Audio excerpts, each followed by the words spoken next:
open up for questions. Just Yeah, when we get to that Give me part the- on the, when Kristen's done. When Kristen is finished speaking her long spiel. okay. I'll try to keep it brief. Do you have a long spiel? I'm going to try to keep it to be a short spiel. Well, by definition, spiels. Okay, Are we talking? good morning. Is this a microphone check? You're good. Okay. Pete pop, Pete pop. Thank you, Kaz. You're welcome. Do you need anybody else to check their mics? No, everything's good. Check, Okay. check, check, check. You hear me? I can Check. hear you. Can you hear me? The internet can hear you too. Okay, so are we ready to take off? You're good to go. We're on, okay. Good morning. Welcome to all of you. Special thanks to the VaperCon committee for allowing us to hold our meeting here. This is our very first face-to-face.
meetings, and in addition, he's active in CASAA's legislative affairs. Karen Conley. Karen Conley. Carrie. Carrie is an accountant.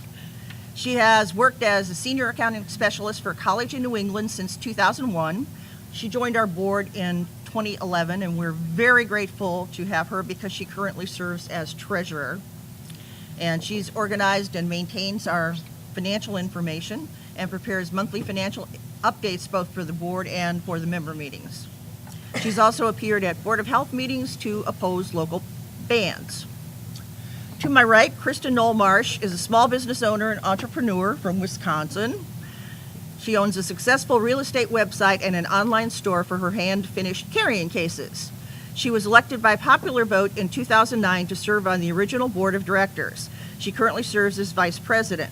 Her efforts on behalf of our organization include setting up CASAA's website, web store, email system, social media outlets such as Facebook, Twitter, RSS feeds, CASAA newsletter, and constant contact email correspondence to members. She administers the CASAA member forum and Google+. She also writes the posts for the official news blog, posts the calls to action, assists with writing and sending official press releases, and hosts and administers the bi-monthly CASAA member meetings.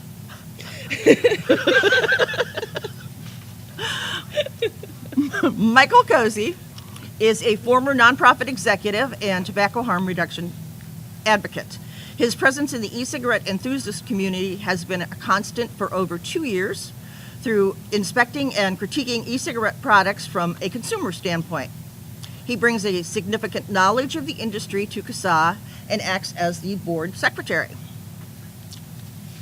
Now we have the real Conley, that's Greg Conley. He is also an attorney and currently serves as the law clerk to a superior court judge in Toms River, New Jersey. He joined CASAA's board in February 2011 and currently serves as CASAA's legislative director. I thought it was CASAA's Rockstar, yes. He coordinates CASAA's activities with state and local governments, which includes being in contact with members of the media and coordinating opposition to anti-THR legislation. And our newest board member, Dr. Carl Phillips, spends most of his career as a professor of public health science, real public health, and real science, and now works as an epidemiologic and economic consultant. Did I really say that? and as chief economist for the Humane Society of the United States. He joined the board in 2012 in the role of scientific director, merging his public health research and education organization, tobaccoharmreduction.org, into CASAA. Carl oversees most scientific communication from CASAA. He's the primary author of our new anti-THR lies blog and was the primary architect of our formal complaint against Ellen Hahn. He is involved in redesigning the website and planning to create updated content under tobaccoharmreduction.org. And last but certainly not least, our one and only vendor on the board is Drew Gliam. He's an original founding member who was voted onto the board by popular vote. As the owner-operator of Inhaler.com, he provides a unique insight to the board from a vendor's viewpoint. He currently resides in New Jersey with his wife, 16-year-old son, and 9-year-old daughter. I'm retired from working for a nonprofit scientific research organization called Battelle. I've been vaping since March of 2009, and I'm very active in the whole concept of tobacco harm reduction. And that's about it for who we are. I was asked to give a little bit of history of how CASAA came about. I think we're kind of unique. I've never heard of another organization that was actually founded on an internet forum discussion group. But we started out on ECF back in 2009, right after the FDA started seizing incoming shipments of electronic cigarettes. And we were going, wait a minute, we've tried so hard for so long to quit smoking. We finally found something that works, and they want to ban it. And we said, we have to do something. So we got together. It was probably a horrendously long thread on ecigaretteforum.com. We hammered out what the organization was going to be about and what we were going to have as our mission. And along the way, we learned that e-cigarettes were not the only product that you could use to substitute for smoking traditional tobacco burn cigarettes. We learned about smokeless tobacco, and we decided to expand our coverage to not just e-cigarettes, but also to any kind of a substitute for tobacco smoking. So that's about it for the history. And now we're going to go on and get somebody else to talk because my mouth's getting dry. We're on to CASAA's past activities and achievements. And one of our greatest achievements was the merger with tobaccoharmreduction.org. And Carl Phillips joined the CASAA board. Did you want to say something about tobacco harm reduction now? Not too much. I think as many of you know, that project is one that I and some colleagues started at the University of Alberta, and then I took with me after I left. It's a little bit on the old and creaky side right now with the information not having been updated very much for several years. But as part of this merger, we now have a new impetus to start improving the infrastructure and the information. So that's going to happen soon enough. Okay. And next, another thing that we've been very active is in fighting the indoor use bans, trying to apply taxes to e-cigarettes, We're not increasing. trying to apply them. We're not trying to apply them. We're fighting them. We're fighting them. Yes. Yes, we Let's fight make them. that very Yes, clear. that was up front. We are fighting these. Right. Okay. Yes. Unless we In addition, also tax increases on other THR products like smokeless tobacco. If you make them as expensive as cigarettes, why should anybody switch? So, and also, I'm going to ask Greg Conley now to give us a kind of a rundown of all the bans that we've been fighting and what our accomplishments have been in that area. Yeah. Again, my name's Greg Conley. I got into electronic cigarettes for a second time after failing with the old cigarette look-alike in 2009. I got back into it in August of 2010 and then started reading the forums again and was appalled when I saw that, if I remember correctly, Seattle was the one big city that was banning e-cigarettes indoors, and that did happen. And I started to do advocacy on my own, disconnected from CASAA, not even thinking about joining them. And then I was asked in February 2011 to join, and I proudly did. And from then on, I've spearheaded a lot of legislative campaigns with the rest of CASAA. There have been some great achievements that we've had. Thank you, Drew. Give me that.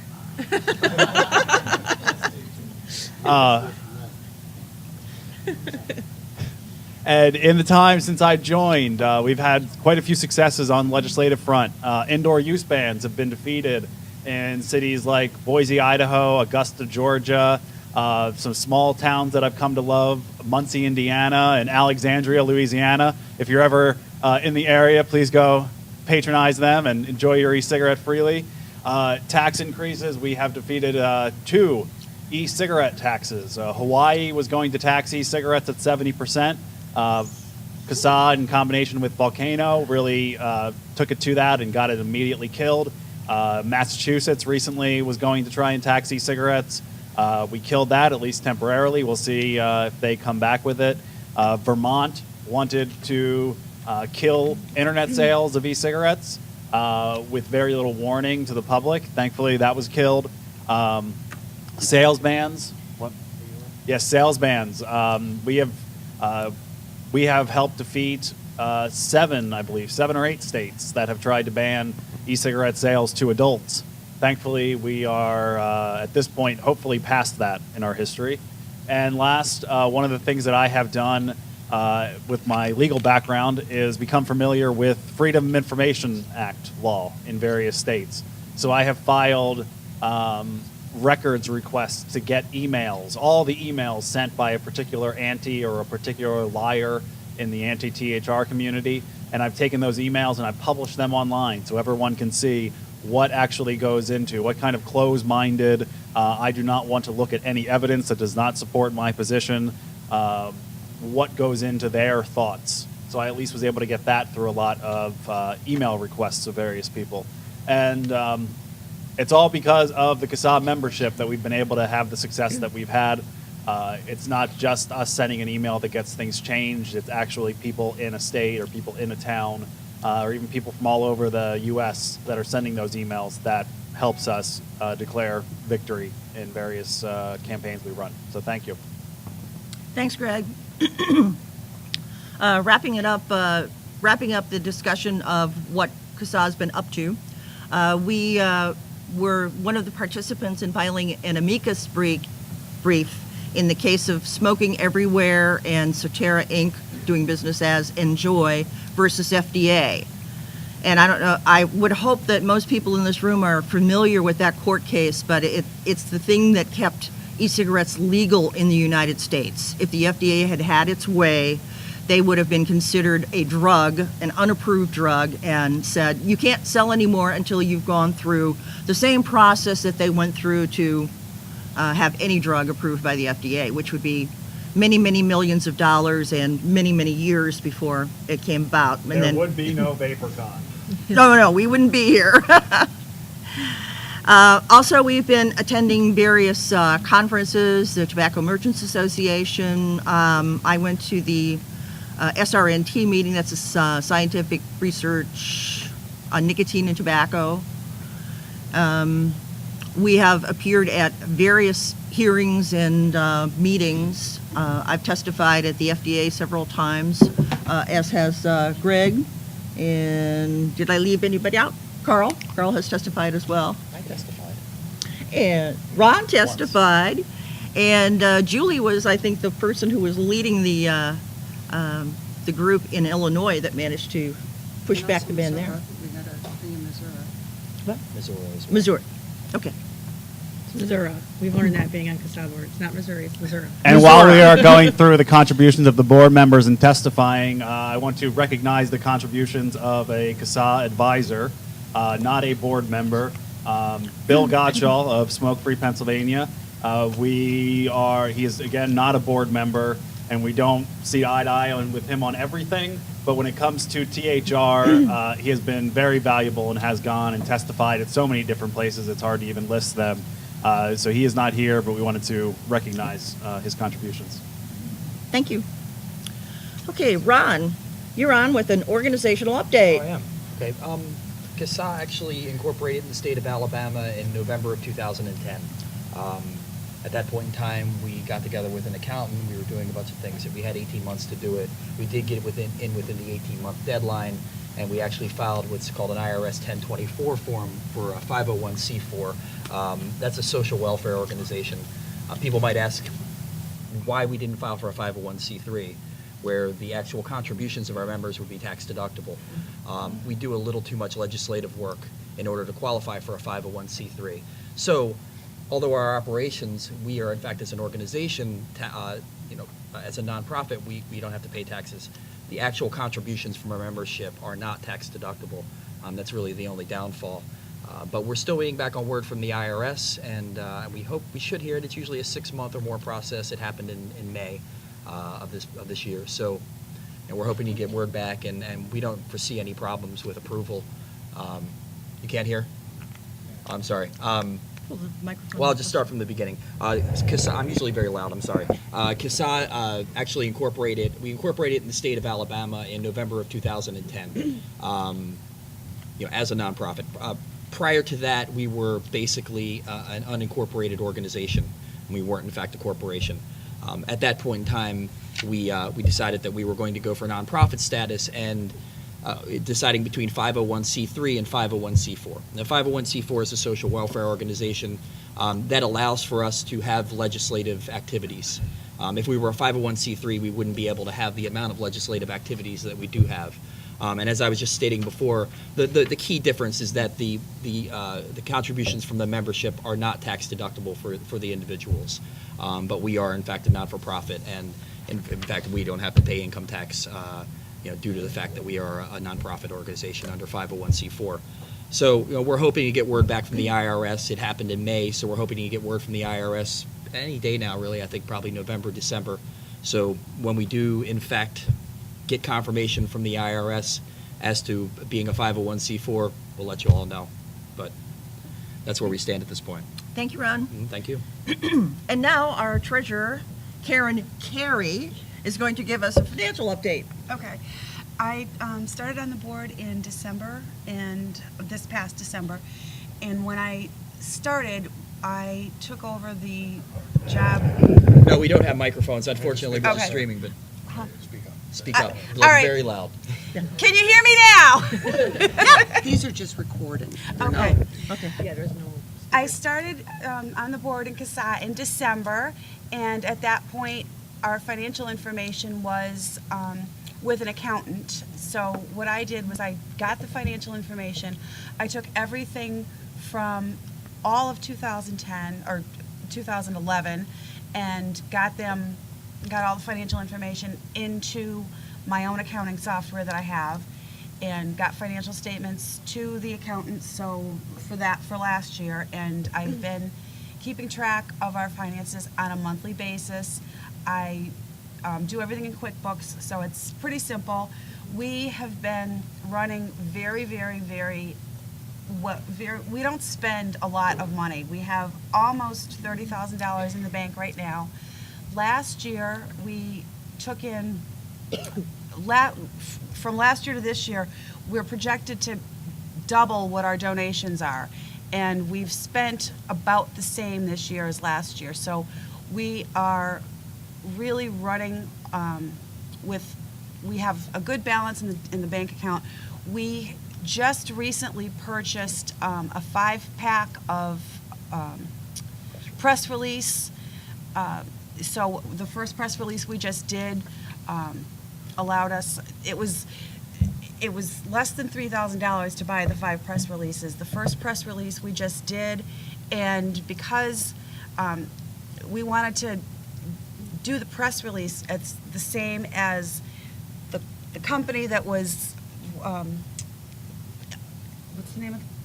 Americans for Non-Smokers' Rights. Thank you. So we bought the same press release, we used the same company for our press release to fight against what they had said, which was incorrect.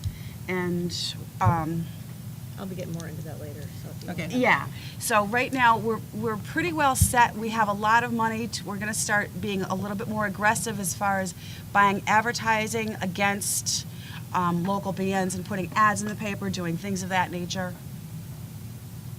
Basically, we've been notoriously stingy with spending money as much as we can because we haven't had any. So it's always had to be something really important before we could justify spending the money. And now it's a weird sensation to actually be having some money in the bank and we can actually do something. So it's going to be kind of fun. That hey, we can get these more professional press releases now and stuff. So, Kristen, Segue as into long that? as you're talking, why don't you go on and talk about the website update and, Well, since we're on press release, I'll just skip down for just a second. Okay. Basically, what happened is we were using your typical online press releases, and it just goes out online to their distributors, which is not very effective. So we upgraded to a new press release service that actually physically sends them out. It's the ones that more professional organizations tend to use to distribute press releases. So we're hoping to actually get it into the hands of journalists and stuff now instead of just ending up floating out into the internet space is what it kind of they were doing. It was really a waste of money. We were trying, but it was a waste of money. So we're really happy to be. It just makes us look more professional, and it's going to get the word out to more people. So that's the kind of stuff that we're getting donations for. I mean, $3,000 for 5 press releases. I mean, think about that. That's and how many press releases we'd really want to send out. So that's why those donations are important. The website update. We are moving the website onto a WordPress platform from the current platform, and we have Karen McCool's helping us with that. She's generously donated a big chunk of time to get us started on that, but we're also going to need some volunteers to help us. If anybody's familiar with WordPress and just had some extra time to do some copying and pasting, we're looking for some volunteers to sort of help us move the content from one page to the next. So we're looking for volunteers with that, but we're really excited because it's going to be a nice, clean, very professional looking format, and it's going to have hopefully lots of the bells and whistles that we want, and keeping integration with our store and our constant contact and things like that. So that's another exciting thing that's going on too. thank you, Kristen. Michael Cozy has started doing some weekly video updates. Yeah. Well, what we're going to be doing is we're going to do a weekly video update that's going to be available to all the vape media. That's every network that's out there that does vaping entertainment. And can you guys hear me, or am I too soft? You're soft. You're quiet to me, so I'm presuming. Okay. Project. We are going to be doing a video update every week that includes legislative updates or any kind of information that we need to get out. And we're going to be giving that video file in raw form to any of the vaping media that's out there that they can incorporate on their shows where they're covering this type of thing. The reason we're doing this is because with the proliferation of networks, we can't get somebody everywhere. So what we want to be able to do is we want to do video informationals that every network can use. Now, that does not preclude us being actually on a show or something like that. But one of the realities that we came up against is that the vape media this year, compared to the vaping media last year, has exponentially grown both in viewerships and outlets. So in order to reach them, we're using this mechanism to do that. So hopefully we'll get contributions from members. I'll certainly be working on it, and I'll be bugging everybody on the board to get involved. Great, thank you, Michael. Dr. Phillips now will talk about the new thing that's been started, the anti-THR lie of the day. THR, of course, stands for tobacco harm reduction. Carl, take it away. Hi. Well, I hope most of you who have seen that, including seeing the latest one that I posted yesterday, which is about this gathering, which is actually turns out to be one of my favorites that I've posted on it so far. We started that, I don't know, a month and a half ago or something like that. We have 40-some posts up already, authored by mostly me and also Elaine. Guest posts are always welcome. I mean, from any CASAA member, if you ever have something that you think would fit well there, be sure to let me know. For those of you who might not be familiar with it, it's a new blog. You can find your way to it from our CASAA website easily enough. And it's not just a new blog, but it's sort of a new way of thinking about things. I, for 10 years, and CASAA, since its inception, have been responding to anti-tobacco harm reduction efforts, most of which consist of sending out disinformation, by trying to provide the right information and hoping that people will come to it, trying to drive people to it, but not necessarily being so confrontational about the nature of the disinformation, though I have certainly a history of doing a bit of that. But just, in the last few months, and especially spurred on by that Ellen Hahn complaint that we filed and hope to follow up on with, similar types of work in which we pointedly go up against somebody who's specifically lying, we decided it's really time to counterattack. We're in a fairly strong position in terms of, membership, readership, people who are interested and open to hearing the truth. We being the THR community, for the first time ever, really.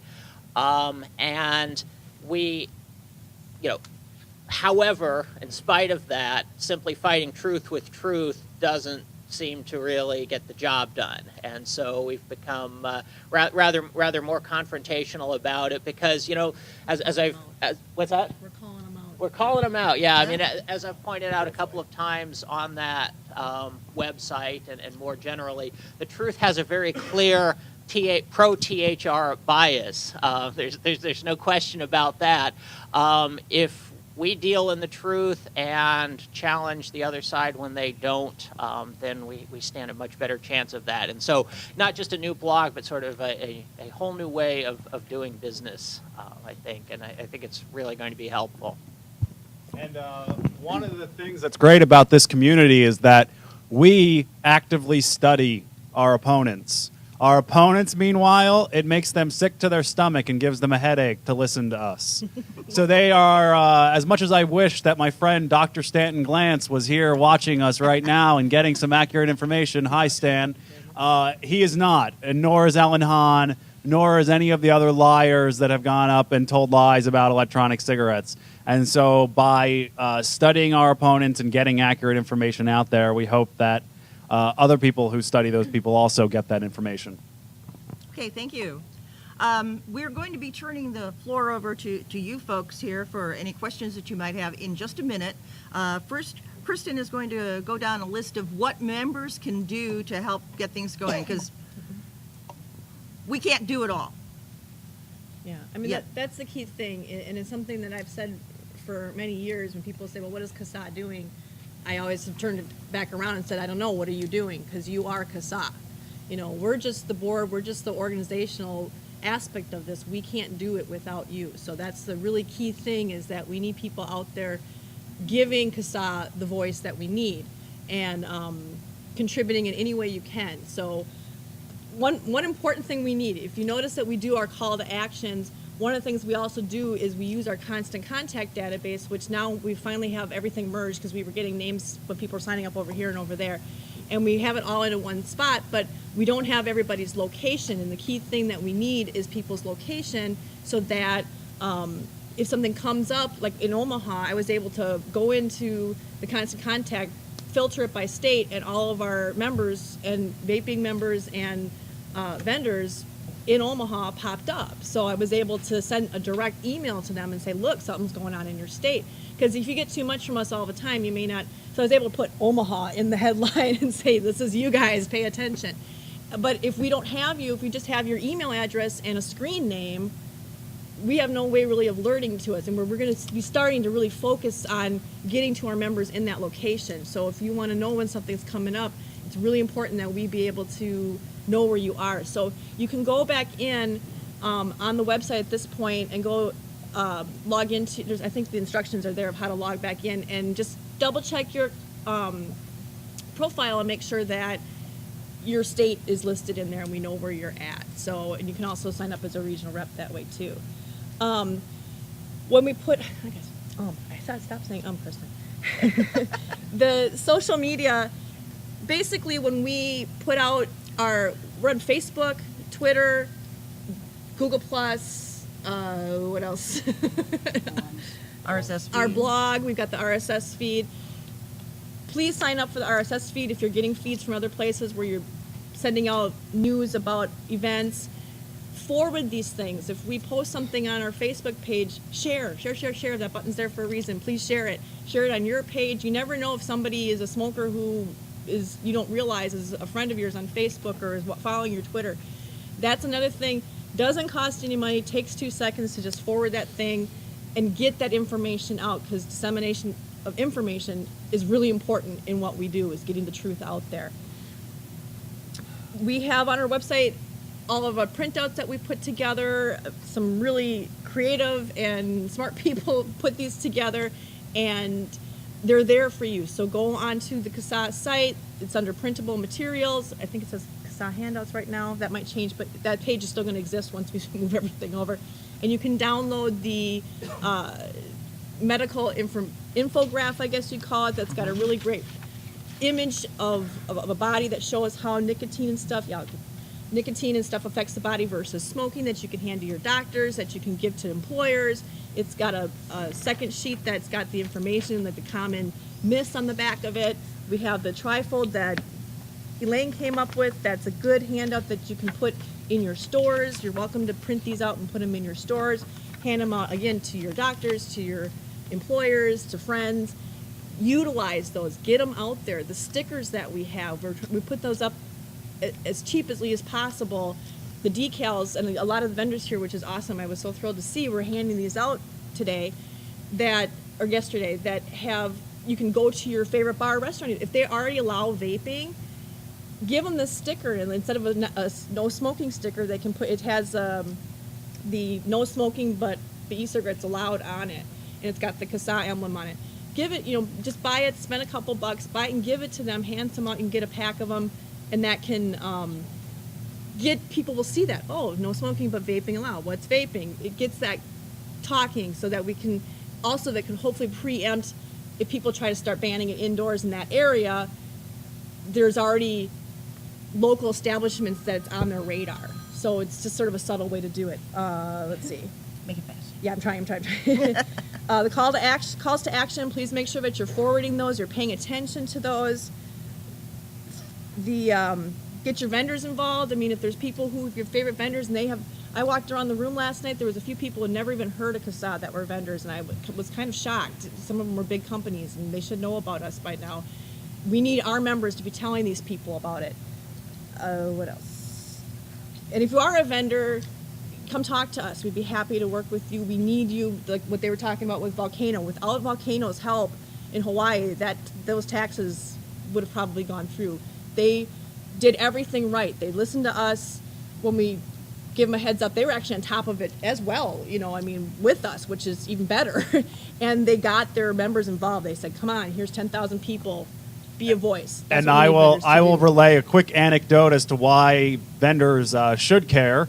There was a vendor who has a store in a particular city, and that city was going to ban smoking and e-cigarette use. Well, I got in contact with that vendor multiple times and said, you need to send emails, you need to get your customers to send emails, you need to go to the hearing and testify.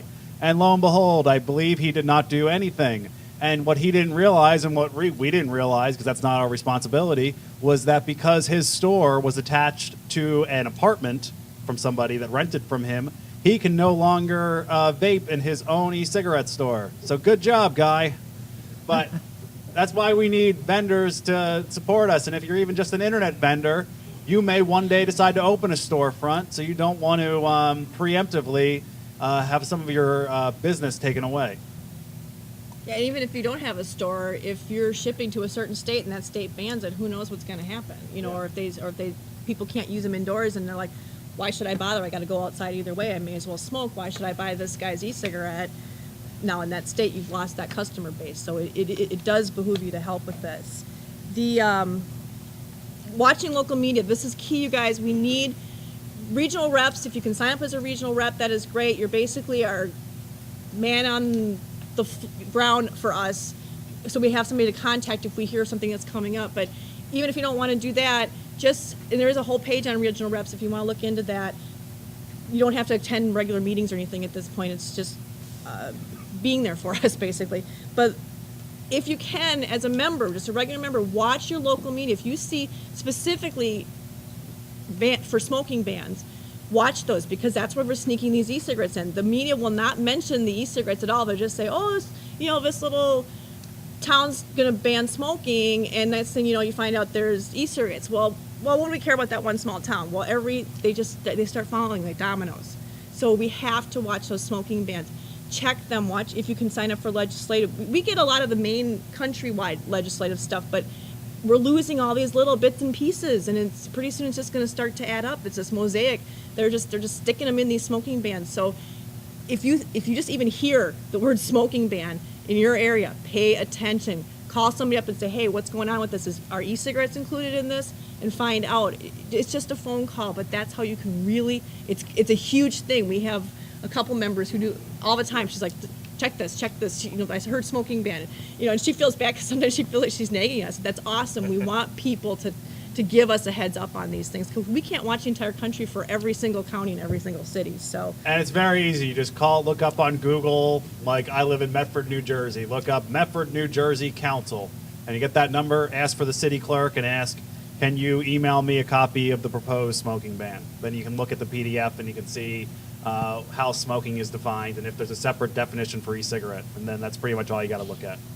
It's just a few minutes of your time. We're not asking you to come up here and join the board. We just need you to these are but that job is probably more important than anything else that we do, is stopping these things and being part of watching for this stuff, because we can't do our job without you guys doing that stuff. So, and then if you can attend the member meetings every other week, it kind of changes depending, but we do it online on a platform called GoToMeeting or GoToWebinar, where you can kind of watch a PowerPoint presentation as we discuss an agenda basically like this. We do that every other week.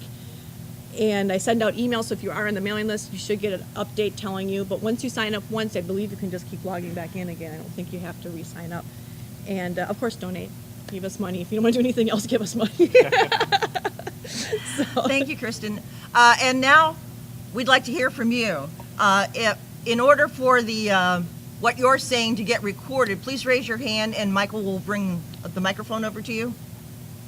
Michael? Michael, the guy in the red shirt. Because somebody back there was signaling. Just a quick question. You guys have talked about the growth of your donations and your support. Do you find as an organization most of your donations are coming from individuals? How are you getting your funding at this point? Are you getting corporate funding? Is it mostly individual donations?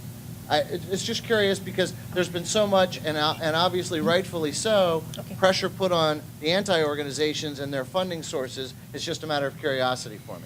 We do have a number of vendors that are donating.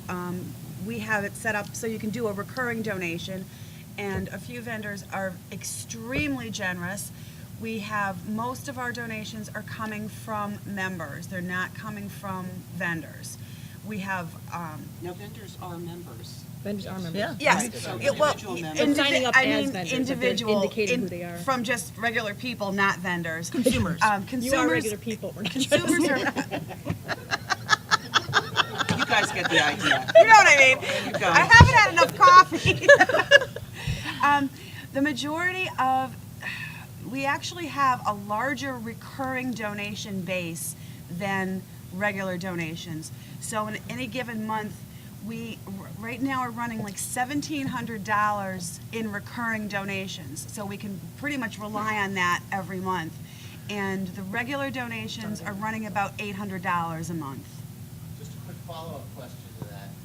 With the entry of some of the new big players, Lorillard specifically, obviously the more money you guys have to operate, the more effective that you can be.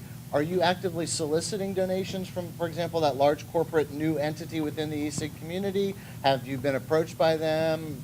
Is there a relationship there? Do they recognize CASAA? I can take that. Why Multi-tiered don't we question, have, sorry. the people from Blue e-cigs say a few words about that. Are they here? Wait, Hold on a one second, second. Jay. Jason Healy, president of Blue e-cigs. Flew in for it. Well, there's a couple things. Obviously, we're waiting on the accounting and the tax side of things to change. A little louder.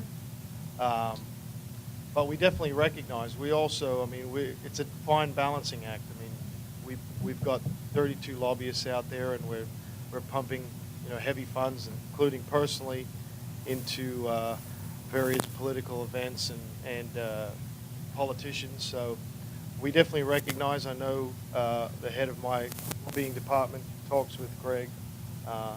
So it's a process. It's a learning experience for the Laurelard side of things and the incorporation of blue. So it's improving, but it'll definitely, personally for me, it'll change once the tax situation is sorted.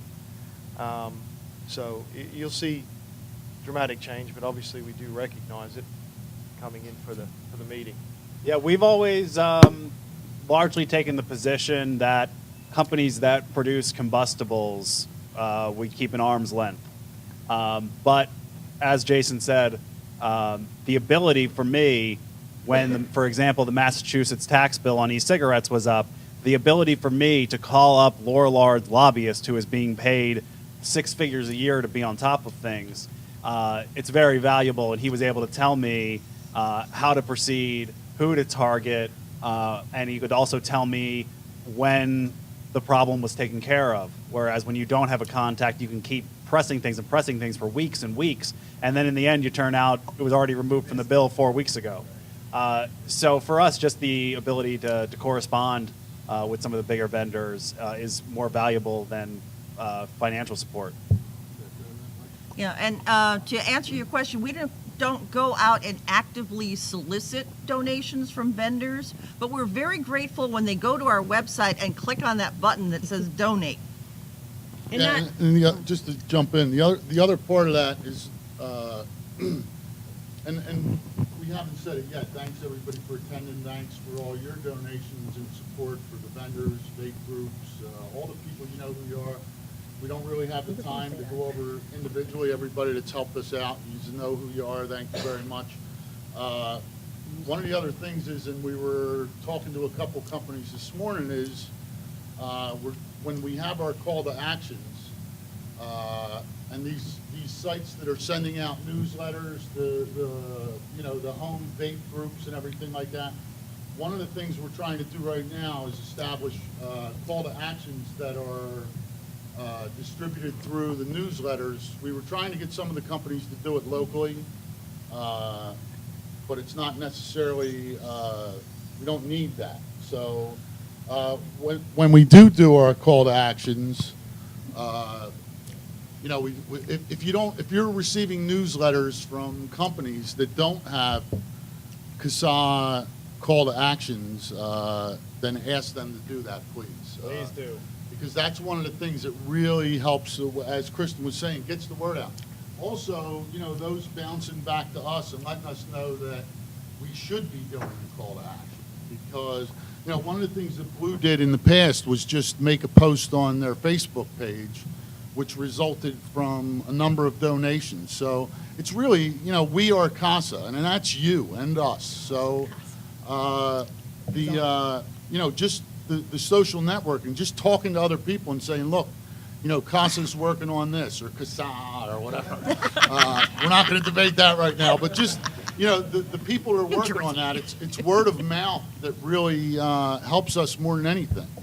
A bounce off of one of their sites, a mention in their newsletter. It's getting our mission out there, and not necessarily everybody's going to accept it, but whatever. But, the word of mouth, again, if you're not signed up, if you're a vendor or a social networker now and you're not signed up on our site or our forum, please go there, look around. It's a couple minutes, and post that to your Facebooks and your newsletters and all that, and that's a tremendous help to us. And thanks again, everybody, for showing up.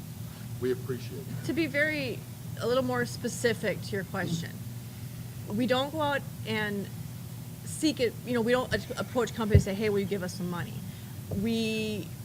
Even our way of getting donations, we could be getting donations from people who are vendors that they just use their name. So there's really no way for us to know. Some people put their company in there, some people don't. We are very adamant about not endorsing any specific products because we do not want it to, we don't want to be like the ants and be like, oh, we all we care about you. We're not really, don't look at the guy behind the green curtain giving us money, but hey, use gums and patches. Like, we're so paranoid that in the We're so website redesign, we are being very careful that if we're going to have photos of people using e-cigarettes, that no one can tell what e-cigarette it is, for example.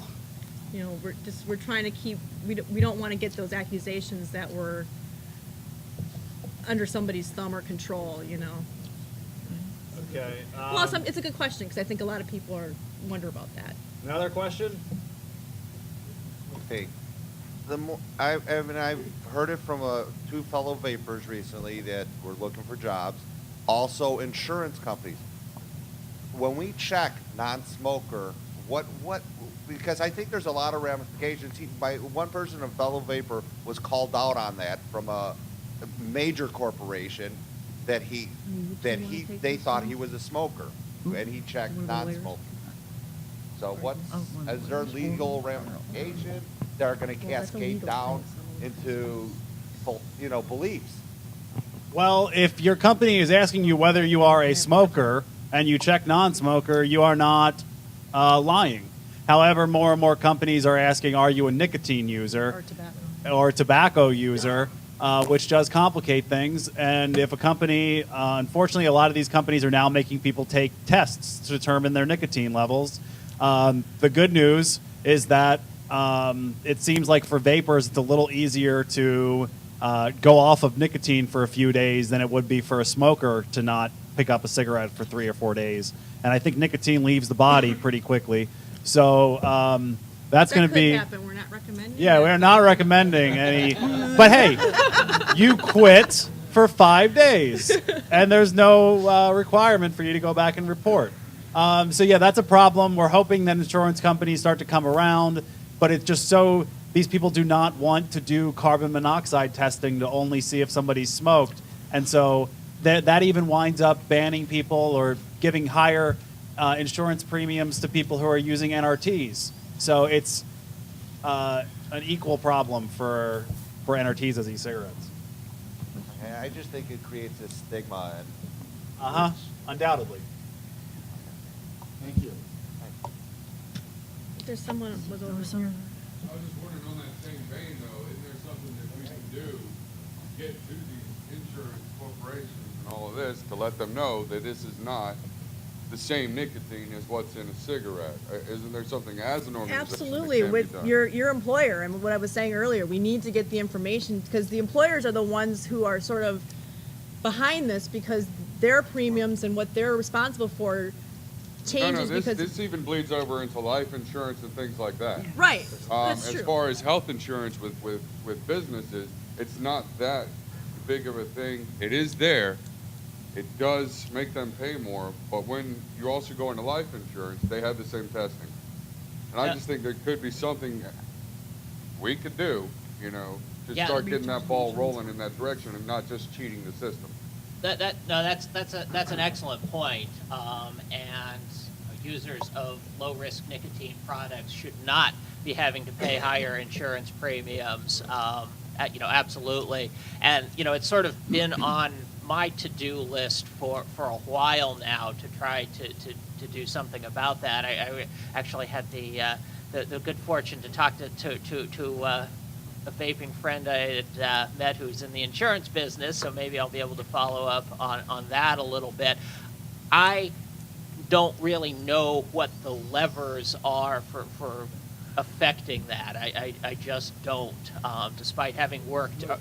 Yeah, but no, it's private. I mean, but despite having worked around healthcare financing for a good part of my career, I'm not even quite sure how you work your way into that. Anybody who has some insights about that, please talk to us or me. And like I said, it's on the to-do list, but it's a long to-do list.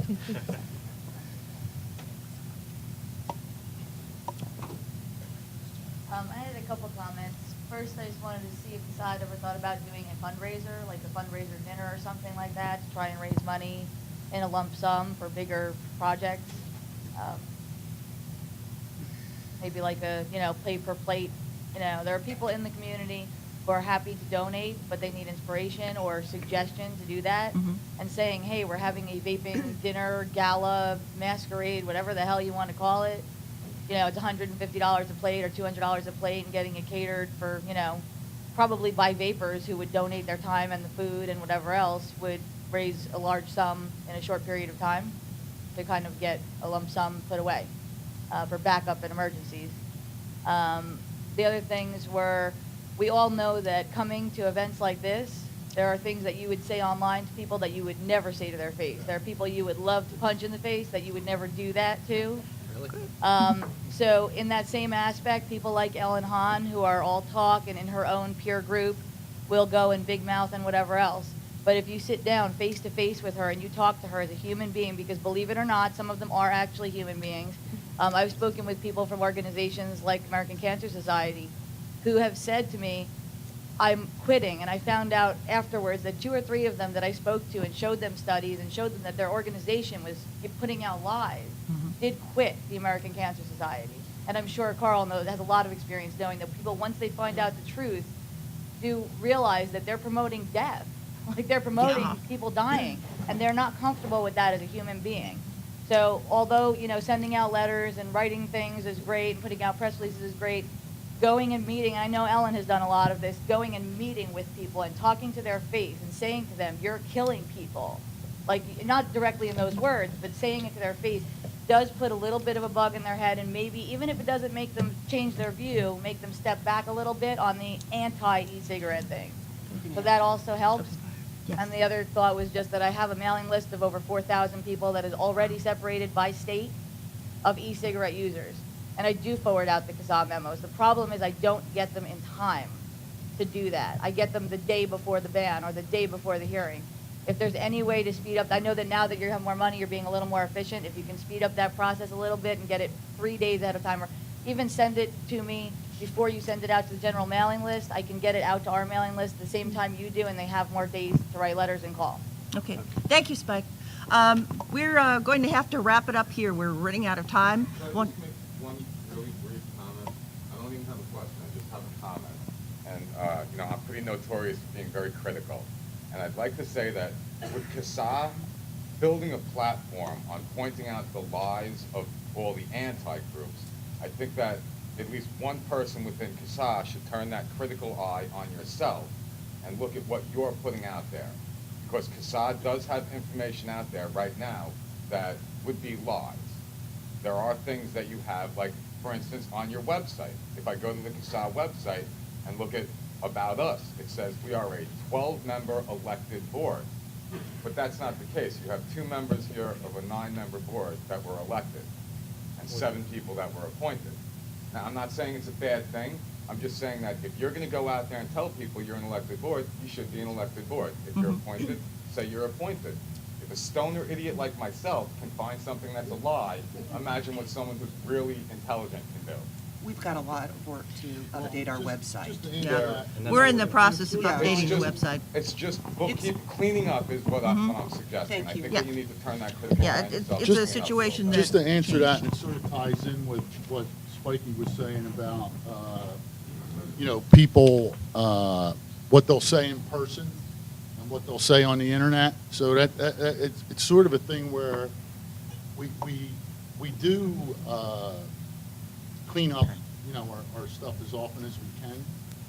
But you know, something like that, it's sort of a thing where, you know, that's where we look for help, and we're changing our website, and we're working on that. And it's true, we deal with a bunch of trolls who will say, you know, stuff on the internet, and then come to meets like this, and all act like they're being proactive or trying to help us out. So yeah, we're very aware of that. We haven't thought about doing any dinners locally or anything like that, but we'll take it into consideration. And it's not as if we're trying to hide anything. Yeah, that will be. I'm not trying to hide anything, but if you're going to go out there and stand in front of a bunch of guys with machine guns, you need to be bulletproof, and you're not bulletproof right now. And how do you suggest that we become bulletproof? By changing I some suggest small, that We'll never by be changing some by small taking things on the the same website? critical eye that you look at the antis and look at yourself with that same critical eye. It would be really helpful Take- if you would just send us an email, letting All us right. know the errors. Just so everybody knows, I don't think the website has been updated to note that I'm no longer in St. Louis, I'm in Des Moines. I don't know whether that's a lie. No, I mean, we're in the process of updating the website. You'll see some errors, and if anybody sees some errors, please point them out. We're really accessible, board at CASAA. And we're aware, a lot of even the printed material needs to be updated. Right. And that has to be done. It's something that all of us want to do. Unfortunately, we just don't have the time to devote to everything. The point is, But the it difference is. once. between an error and a lie is perception. Right. Yeah. So if Because you a could lot of send things that us, they say, they can if you say, could well, send what's us a an lie? email, It's a that would be different helpful. Well, I'll be thank more you, visible. Spike, Thanks. for the comments. And on the subject of the dinner, that's definitely something, a fundraiser of sort that we might try and do something next year, whether it's just drink tickets or food or something to that extent. And we would love it. I've been talking about it for months of trying to get a Libertarian or Republican or any kind of political group on the campus of the University of Kentucky to have Elaine or Dr. Carl debate Ellen Hahn in front of students with a neutral moderator. And with the call to actions, unfortunately, some of them, like I can think Vestavia Hills, Alabama, and Mobile, Alabama, and a couple others recently, we have not heard about them until 48 hours before the meeting, unfortunately. So sometimes it's just like that, but we definitely do want to work on the stuff that we do know is coming up, immediately getting it up. That table doesn't have my phone number. Just saying. Okay. Do you want to wrap it up? Kevin and who? Yes, thank you. Okay. I'd like to thank Kevin and Jamie for making it possible to have this recorded and going out to people who couldn't be here with us today. I'd like to thank all of you for coming. I wanted to let you know that we have CASAA t-shirts for sale by that blue bin over there in the corner. And for those of you who have attended the meeting, we have brought some lunch in for you. It's on the table over there. We weren't expecting so many people, though. Yeah, this exceeded our expectations. Thank you again. Yeah. Oh, and thank- anybody who saw my post about the case that I was giving away, if you are interested in that, come see me after the meeting. Pick up a button. Yes. Yes, we got Oh, yeah. buttons. Get a button. Can I get a button? We got plenty more. Thank you, buttons. guys. Thank you. Thank you.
Check.